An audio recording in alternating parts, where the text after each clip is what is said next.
Hey guys, it is Chad here from the Battle Warrior Podcast, and I'm just letting all you listeners know that the Battle Warrior Podcast episodes will be available across all podcast platforms, guys. So sit back, relax, and enjoy this brand new episode today.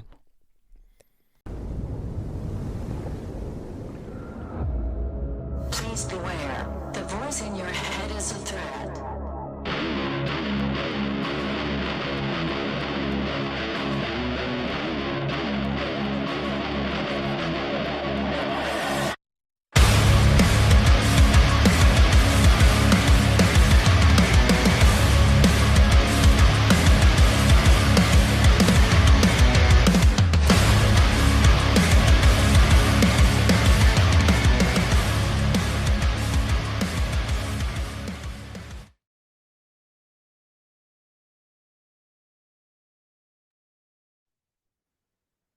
What's up, guys? Hey, welcome to the Battle Warrior Podcast.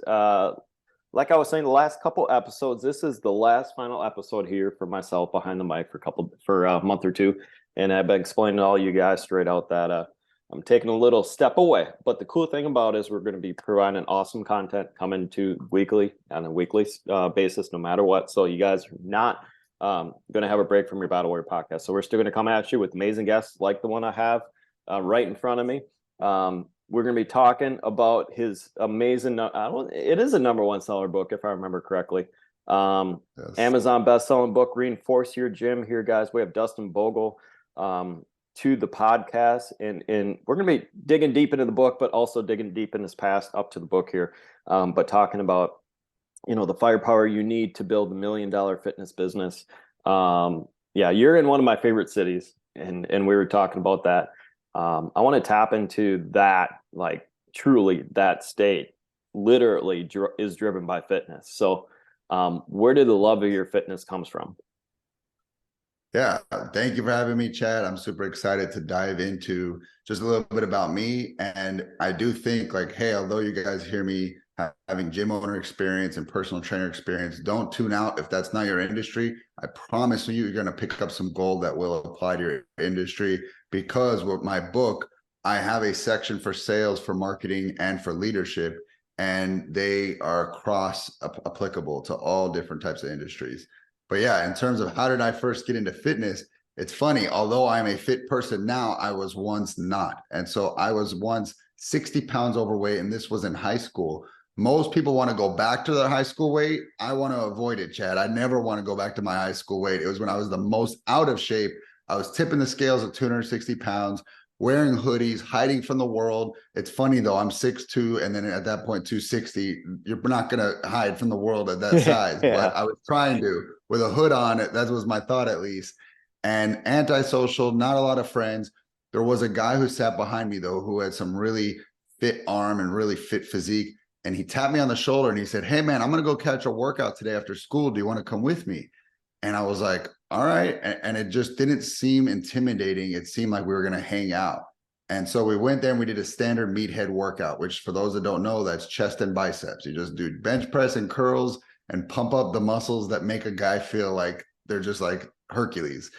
And so at that moment, I got the blood flowing, the rush, the pump.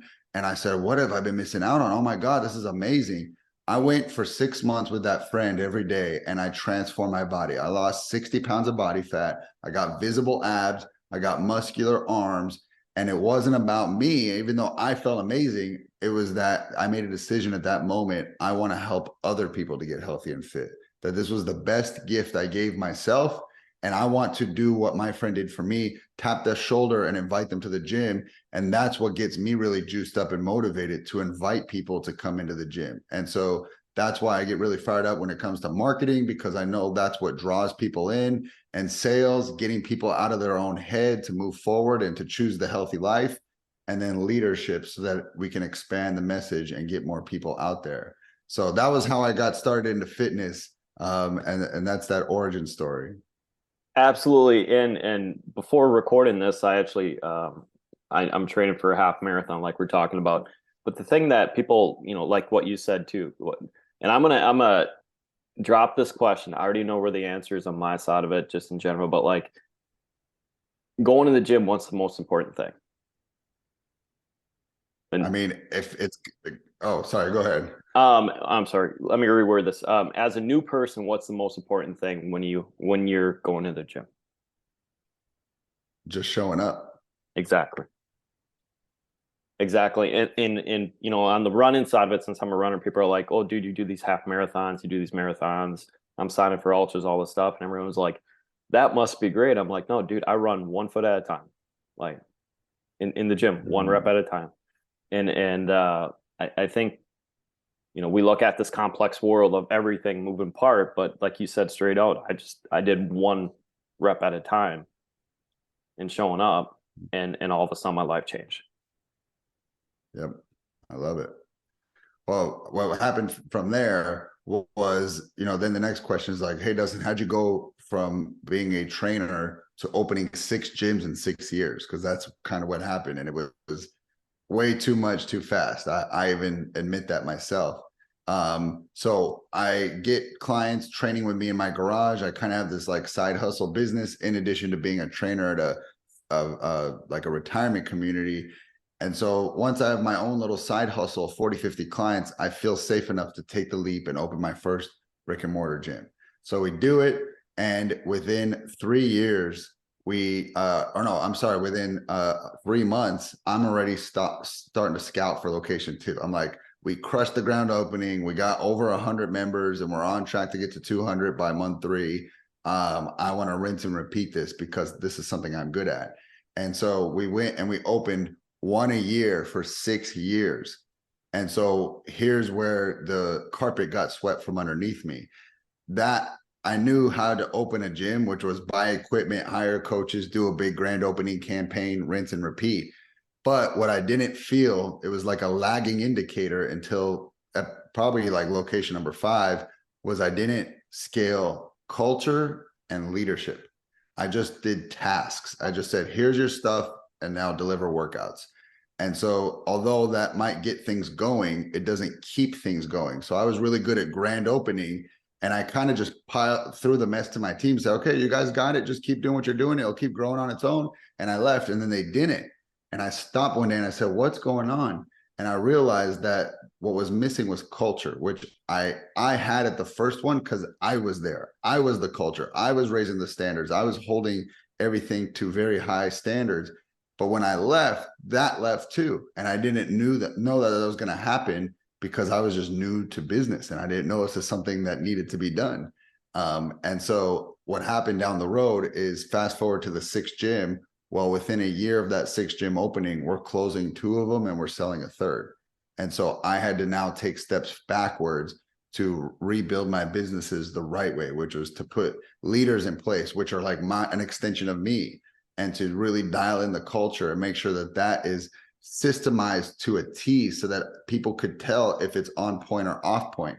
You don't want culture to be just like a gut feeling like that, like, because it's opinion based now. Like I could say it's amazing and another person could say it doesn't feel so good. And now we're going to just have a debate. But if on paper it says, check these boxes, if these 5, 6, 10 things are happening, the culture's on point. And I got literally my systems down to that point so that someone could temp check culture and pass it off to me and tell me, and I could read this document. I knew how culture was going. So that is where, although things grew quickly, they also broke me and I had to take a step back to get it dialed in. So now let's look at, and I know you were just telling about it, but let's look at, okay, the perfect time when you knew it was time to step back. Like you said, you were starting to sell, you were starting to lose the culture and all that stuff. What did you learn at the time when you didn't go back to ground zero technically because you fell back on your knowledge, but what did you learn on the build back up besides culture? Yeah, it was definitely that I pretty much was operating off of like no SOPs, no systems, nothing. It was a lot of verbal, like just like barfing out what to do to people. And so I'd show up and I'm like, you guys need to do this, this, this, and that, and I'd leave. Nothing written down, no documents, no SOPs. And so I learned that those are valuable. And that's one of the things that if you're like a type A, D entrepreneur, you like to sell, you like to make content, you like to just be out talking to people, probably your kryptonite is operations and SOPs and documenting systems. Like you hate it, you want to kill yourself thinking of doing it. But I quickly realized that the, quick talking salesman in me is not going to be able to get us out of this one. And I had to evolve. I had to face my operations department instead of running from it. I was living that whole like delegate. Oh, you're weak at it, delegate it. No, you need to know at least a base knowledge of it. You don't need to be the master. You don't need to run it, but you need to get in and you need to learn your numbers. You need to learn how the operations department runs, and you need to have a familiarity with it. And so that way you're not flying blind, because that's really what the department that failed, and that's on me. So I think the other learning lesson besides scaling leadership and learning culture was the power of the operations department, and that you should at least have a pulse on what's going on with it. That was a huge learning lesson for me as well. Yeah, and I'm technically the same thing, like you're talking fast talker, salesman, and that's the thing I'm eager to do this summer when I get back out. I want to meet people. Like I'm a people person. I enjoy shaking hands, getting to know people's story. My mind went this way when you were talking about that, because I laughed like you guys couldn't see on the camera, but I'm smiling because I'm like, in my mind, it's the typical line of like, I don't want to do that shit. Yes. But I get it. And that's, at the same spot we're at right now, I had to take a step back too. So I'm like, it's the fine point. It's the nuts and bolts that, is what people would say. It's the business, the old school life business lessons. Yes. And knowing your numbers, because I didn't. And so if you're a feelings person, which it sounds like we're in the same boat, Chad, it's really easy, especially if you're optimistic, to always lean as the glass half full. The team's giving it their best shot. I think the marketing's working. That's a dangerous word to say. I think. You never want to think in your business. I feel like everything's going to be all right. Think, feel, like optimism. That's a red flag if you're, the driver of the business and you have nobody that's also being the yin to your yang. Yeah. You do need the pessimistic person. You got to say, no, actually our KPIs are off point. No, we actually, are net negative. Like we're losing money at this location. No, this person has been late 5 times, but you're nice. You keep giving them another chance. You need the pessimism to even out your optimism. And so that's where my wife started getting a lot more involved in the business. And those were the wake up calls I needed. I needed someone to force me to look at the numbers. The numbers tell you the truth. Your feelings will trick you and they will lie to you. You need someone to bring you data point, because like I might forget somebody was late 5 times. I'm just thinking about this one time and hearing their story and say, okay, it's not, it sounds like you had something wrong with your car. And then I need someone to bring me dates and say they were late on this date and this date and this date, and it was all in the last 30 days.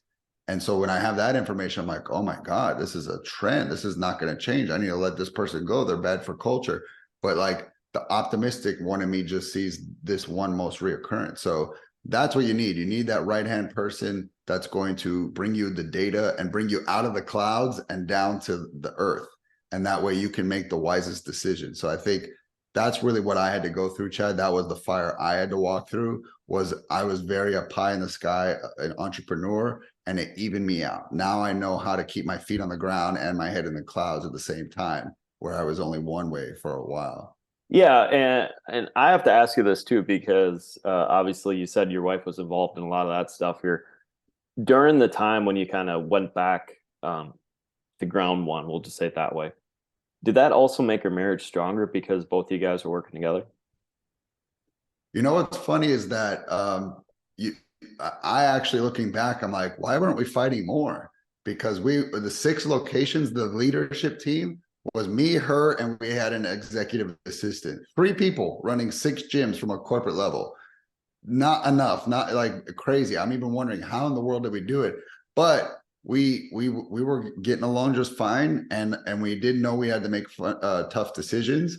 But at the same time, that's something that we've learned a good working relationship, that she knows I'm the marketing guy, the sales guy, the recruiter. I'll find the great talent. I'm good at training people too.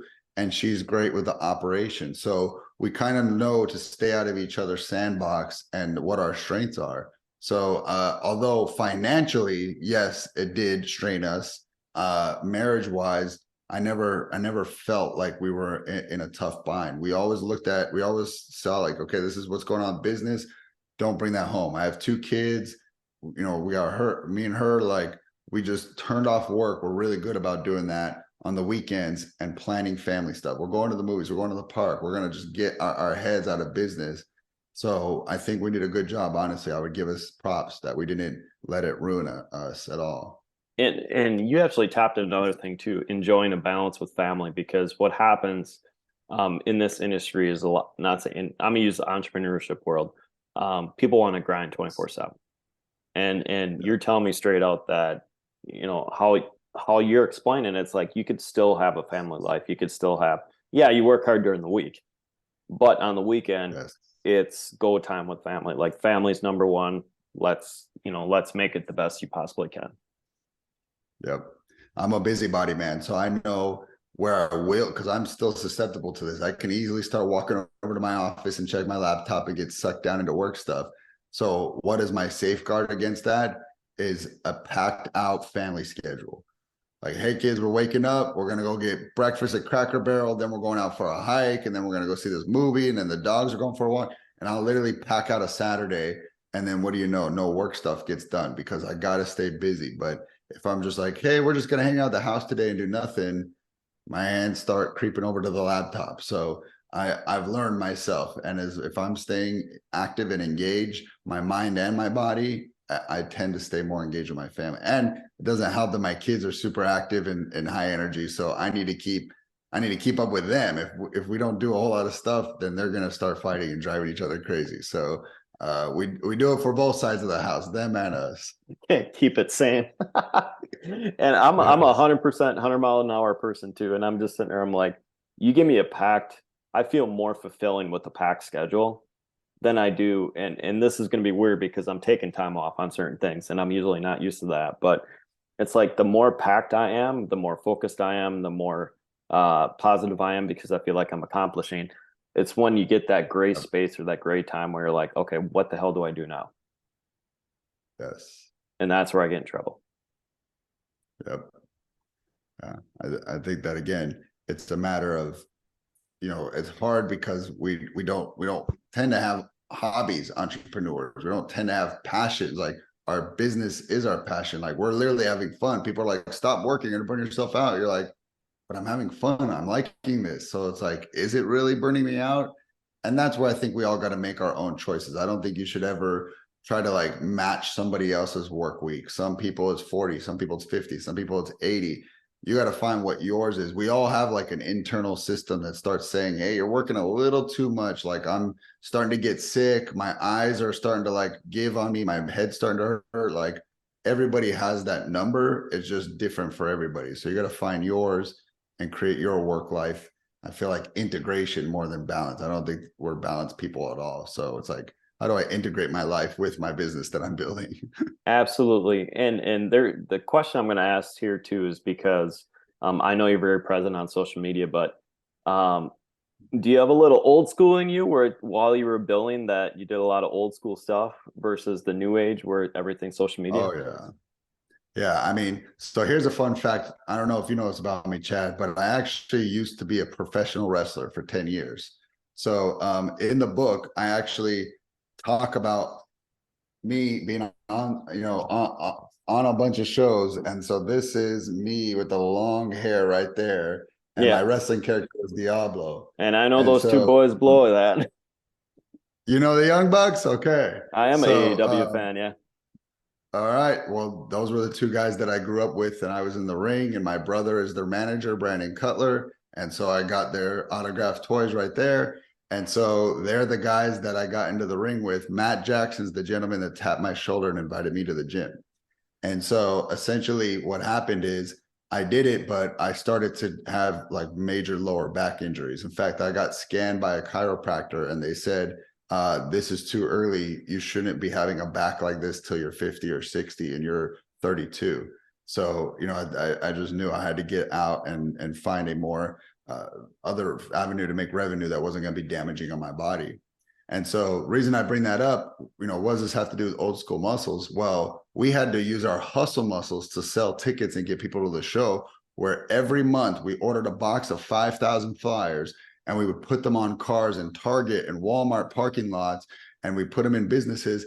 And then all these flyers are worthless after the show comes up and passes the date, and we have to order another box. And so we did things like that. We got sponsors to sponsor our business, and we put their logo on the ring skirt. And so, working out affiliate deals with Juice It Up and all these other local businesses. So these are things that like business owners have kind of lost their ability. They're so used to being spoon-fed ads from digital marketing, where you can get in the Chamber of Commerce and you can make incredible relationships with all the other business owners, especially if you sell services to business owners. That's all your customers right there. And that's who I want to work with in my fitness business, because we charge more. Like, we're a semi-private personal training gym, so we're starting at $275 and going up to $450 a month. Business owners are my target avatar. So we joined the Chamber of Commerce, and this is a cool little hack for people that want to get into like doing more localized marketing. We invite them to be a guest. We made a podcast for local business owners. We invite them to be a guest. When the show is over, we wrap up. Hey, man, that was so great. In fact, I want to give you an extra gift. I want to give you 2 weeks of free training with one of our best trainers. And lo and behold, I would say 70 to 80% of them take the 2 weeks and convert into a client. So first you give, which we give them content. We slice it up into 1-minute clips. We make them look like a superstar. We tell their story. We put them on a pedestal, and then we make them an amazing offer. And boom, we're converting them. So that $400 a year, whoop-de-doo, to join the Chamber of Commerce, it blows my mind how many small businesses don't use local marketing, belly to belly, handshaking, to grow their business. We've become too dependent on digital. So I would say, yes, many people can get back to that and see incredible results from it. Well, and I'm going through just in my mind of basic costs. All right, so let's say it's $300 to join the chamber, $200-300 for video editing software, whatever it is. And Yes. now you have, basic math, 200 times 12 is 2,400. So it's like that little tiny, like, give or take 10% of what we put in. I know they're not a number, I get it, but like the value of the life changed, and the mindset and everything that you accomplished with that person is endless on the return. Yes. Yep. One customer lifetime value for us is around $3,000. So would I drop $400 to join the Chamber of Commerce, and like you said, maybe $1,200 in video, like that's one customer. So again, if you know your numbers, which as you see, I've gotten better at mine, where it's smart for you to deploy your resources, and you just, then you see that return. And it used to be that everybody was playing in that sandbox. It's way more competitive. I can tell you guys, it is cleared out because everybody's now doing digital marketing, which I still think you should do, but I think you should really use local marketing as well, because it just works. I see it in my gyms. I see it for my other business, gym reinforcements, as well. Yeah, and that was one of the things I was thinking about today too when I was on my run. I'm like, I'm running 5 miles going past all these houses, parks, whatever it is. And like, you had to survive. You had to put those flyers out. And, I don't know much of like the pro guerrilla wrestling days back in the day, but that's what all the podcasts you hear from, Adam Cole and all Kevin and all those boys that went through. They're like, yeah, dude, we were hustling. We were out there meeting the people. We were doing whatever we do. And they grew Pro Wrestling Guerrilla till one of the massive, was it LA show? I don't know a lot about it, but like the LA shows sold out every year just off of word of mouth. Yep. I performed many times at PWG, and they started to get in with like celebrities, to where that was a cool place to go on a Friday or Saturday night, because in Hollywood, as they call it, you're always just trying to stay entertained and see what's going on in the area and go to shows. So we saw like the true cast there. We saw the Paramore of the band and many others show up and sit front row. And yeah, like, again, that's what almost every wrestling company you can think of that's been around for more than 10 years had to use print marketing, flyers, newspaper ads, just having the boys wear t-shirts around town, banners, like things that are just forgotten about. So I am grateful, because I came up in that I learned those skills, and then I also evolved with the times and I learned how to do digital marketing. And I think that's like a unique skill set not enough people have these days. Absolutely. And I want to ask two final questions here because we're on a Friday night and both of our times are very valuable here. Will it go back to the old school now with all the craziness going with social media, or is there going to be a balance of both? I don't think so. I think that that really only speaks to probably brick and mortar businesses that are locally operating and they need to get those local relationships. But I am really pushing that also online businesses, guys. Sometimes you can think the grass is always greener, and that if you just market in another industry, another area, it's better. And what they don't remember is that there's local businesses too. So perfect example, I had an ad agency friend that did join the Chamber of Commerce, and he cleaned up. There was no other digital agency servicing, and he got the local hair salon and the person that wraps cars and the guy does epoxy in the garages and the landscaping. And he got 12 clients in his first meeting for his online agency. And so he grew his business to go from going for one meeting. We're so quick to want Calendly, book out our calendar and to use all these crazy funnels and everything. But he took an online business and still went locally and found customers. So again, I do think, if you're really hungry and you want to find more customers, you'll do that. But in my honest opinion, are most people going to do it? No, because it's just so easy to be spoon fed by digital marketing. So I don't think it's going to swing that way. I think though the smart ones will go and explore it for growing their business. Absolutely. And then the final question is, with all these all these wonderful gifts and nuggets that you drop, and where can my listeners go and find Reinforce Your Dream, the #1 best-selling book? Yes, it is. So I have this is my new wrestling character called the Author. So if you guys want to get a laugh, go watch some of these videos I've been making as this guy, but he's just like this jerk best-selling author. So know that it's just I'm just having fun. It's a character. It's not really Dustin. But yes, the book, Reinforce Your Gym, it is a bestseller. It is on Amazon. You could go pick it up in hard copy hardcover, paperback, and then the audio will be released in a couple weeks. And it does have 3 main sections: marketing, sales, and leadership. It can apply to all businesses. But if you are in specifically the fitness business, then I also want you to go check out yourfitnessempire.com. I'm opening a mentorship with a buddy, Matt Wilbur. He's built $4 million gyms. I've built 2. We have a 30-year combined experience, and we want to help other gym owners to grow their business as well. So that's where you can learn about that, and that's yourfitnessempire.com. Awesome, man. Where can everyone follow you on social media? Yes, Facebook and Instagram. Just search my name, Dustin Bogle. Those are the 2 I'm the most active on. Absolutely, man. I want to say it this way. Thank you for taking time on a Friday night. We're going to end this show, and I'm going to let you enjoy some family time early. So, man, have a beautiful evening. Thank you so much, Chad. Appreciate it. And thank you, listeners, for your time.